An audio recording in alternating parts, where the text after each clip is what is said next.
silver's fundamental value at this moment is somewhere between 1,300 and 2,000. And remember, the more of this that they do, the higher those numbers go, because this is fiat money, government debt-based money. But gold and silver are sound money. Sound money is money that governments and central banks cannot inflate away. I see that both on the spot market for both gold and silver, them coming to a critical point. With gold, what I'm seeing is a series of higher and higher lows as the top end have been kind of bouncing against it about 3 or 4 times. So I expect a breakout within the next reasonable period of time, short period of time. With silver, it's probably even a little bit more exciting because we are now really coming to that $40 and the next bump is at that 50. And when it goes above that 50, what you'll see on the spot silver chart, especially if you zoom all the way out, is the conclusion of a double cup formation, which is a cup formation is a major accumulation pattern. A double cup is, I imagine that to be quite powerful. So, I think that could happen maybe by the end of this year or into the first quarter, but either way, on both the spot markets, I see them extremely strong. And I think that a lot of that has to do with the level of chaos, the level of inflation, the level of geopolitical issues, many issues that are swirling around right now, central bank independence, all sorts of stuff. When it comes to silver, obviously a tremendously undervalued metal by all metrics. And a lot of people are talking about $50 silver as the number, which would get us back to nominal previous all-time highs. But if we look at 1980, $50 in 1980 is like $196 today. And even if we go back to 2000, even if a lot of people say 1980 didn't count, that was an event that occurred, the Hunt brothers short squeeze, that wasn't a normal natural rise in the silver price. Some people will argue that, and they say we have to use the 2011 high as the more accurate one. Okay, but even in that sense, we're still looking at silver over $100. Do you think that triple-digit silver price is in the cards in the near term? What are your thoughts there? Yes, I definitely do think that triple digit price. Now, one thing that you mentioned about 80s with the Hunt brothers accumulating silver, because they wanted to leave the US and form their own little country in Texas. However, the importance of that should not be just trivialized or ignored, because what we were really dealing with was an overt manipulation by our government of the silver markets. And everybody was warned. And I have to say, Jesse, I have often wondered when these things that happened and they seem outrageous to me, like taking the gold away from the population, like taking the silver away from the population, like a sitting president admitting that they're going to manipulate the markets. And I used to wonder how they could get away with that, why people didn't rise up and say, no, you can't do that. That's crazy. Well, I think we're living through that right now.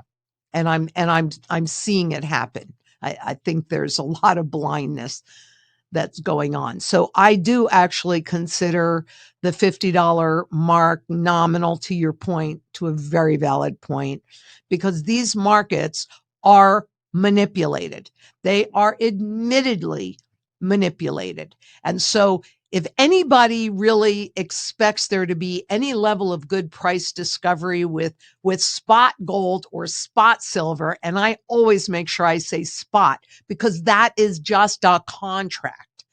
And when you're talking about silver, there's a chart from the LBMA that they came up. And of course, we know that there was a huge rush of physical coming into America at the beginning of this year.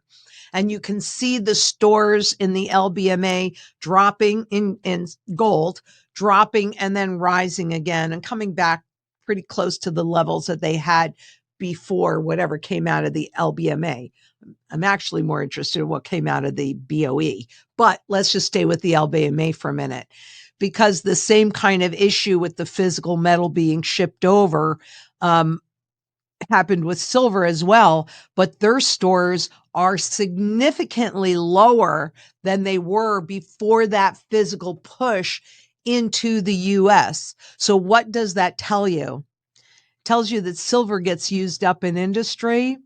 And just like the SLV silver ETF that is supposed to be a basket of silver, they couldn't put the basket together. So back in, I don't remember whether it was 21 or 20, but they changed the prospectus. SLV changed its prospectus so that they didn't actually have to pull a basket of silver in, but rather all they had to do, which is what they were designed to do anyway, which is imitate the spot silver market.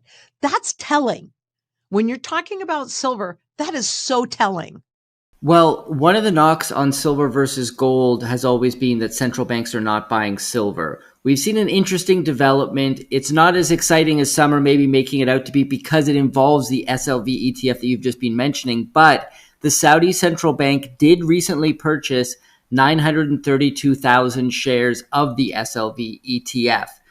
Fascinating development. I'm wondering what your thoughts are and if this could potentially be a trend moving forward where we see more central banks look to get exposure to physical silver.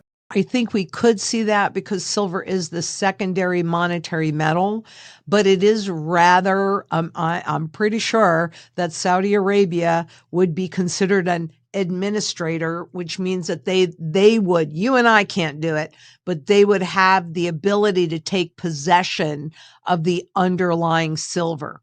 So I think that that is a manipulation to make that happen, because that can happen even more invisibly than what we were just talking about.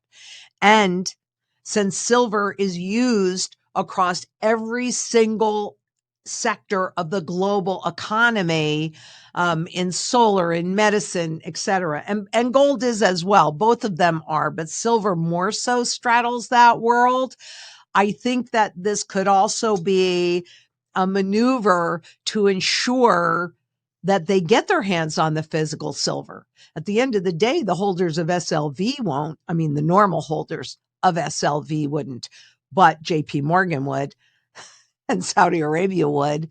So I think it's a backdoor way to do it and have control of it. But the real problem is it would have to be done strategically. Like I'd be curious to see how much of a percentage of the holdings that they already have in silver that would actually represent.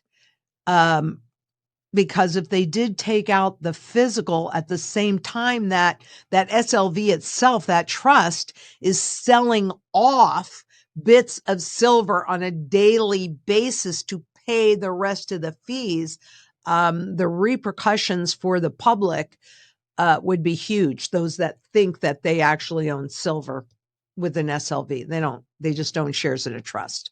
But that could have some really significant significant impact on the risk transfer to the public. Yeah, great point. Silver also recently added to a strategic minerals list by the Department of the Interior in the United States. Recently added, platinum also added as well. I wonder what your thoughts are there, if you think that's going to impact the silver market in a meaningful way. You know, as long as derivatives exist, right? So silver futures where they can create as much silver as possible. But then again, remember, we're coming to conclusion, and I do consider what happened in 1980 at that $50 mark. I consider this a massive double cup because it did come up to breach that level. And so when it goes above that 50, you know, would 3 or even 4 digits in the silver nominal price, the price that we see, would that be outrageous? No, it's worth at a minimum $1,300 an ounce. And that's just based on the 20th to 1 that historically we were. These were both, well, it's peace dollar. Okay. These are both $1, little $1 gold coin and a silver dollar. So that's a 20 to 1 ratio right there. So according to my calculations, you're looking at the true fundamental value of an ounce of gold at somewhere between $33,000 and $40,000 an ounce. But that also then means that silver's fundamental value at this moment is somewhere between $1,300 and $2,000. And remember, the more of this that they do, the higher those numbers go, because this is fiat money, government debt-based money. But gold and silver are sound money. Sound money is money that governments and central banks cannot inflate away. They can manipulate what you see through the use of garbage derivatives, but they cannot inflate it away. The point is they are both money. They're just the opposite sides of that money coin. And as this loses more and more and more of its purchasing power value, these go up in nominal terms. But what they really do is they create a bridge, because when one currency goes away, another one comes in. It's just that you need something and I need something. We need something that will hold its purchasing power intact to get us from one system into the next system. And dare I say it, even have the ability to take advantage of the opportunities that will present as these extremely severely overvalued fiat money assets. And real estate is actually not pure fiat money, because it is a tangible as well, but it's severely overvalued. That's going to flip flop. So if you can hold your purchasing power intact, you're going to be able to have that wealth transfer your way.